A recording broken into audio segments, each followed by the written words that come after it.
আমি বাঁচতে চাই। আমি বাঁচতে হয়তো চাই, ভাই এই কথাটা আমি আমরা 1000 কোনোদিন টাকার জন্য শুনতে বাঁচতে পারবো না, চাই।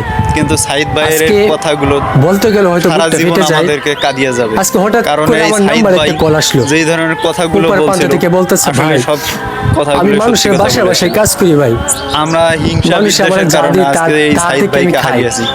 আমরা আমার 1000 আগামীতে টাকা আর দেওয়ার মতো কোনো সাধ্য আছে, সেই 1000 ভাইকে টাকা আমি আপনাকে হারাতে দিলাম। চাই না।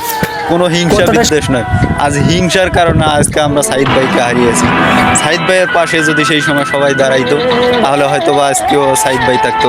সাইদ ভাইয়ের কি সুন্দর ভয়েস ছিল ভাই, এই ধরনের ভয়েসগুলো সবসময় প্রতিনিয়ত মানুষের কলিজায় আঘাত করবে। সাইদ ভাই সবসময় বলেছিল, শেষবারের মতো বলেছিল যে আমি হিংসা বিদ্বেষ ভুলে গিয়ে আমি আবারও বাঁচতে চাই। সকল কন্টেন্ট ক্রিয়েটরদের উদ্দেশ্য বলেছিল যে আমি বাঁচতে চাই, কিন্তু তারপরও তাকে বাঁচতে দেওয়া হলো না। এটা আমাদের ব্যর্থতা, তাছাড়া আর কিচ্ছু না।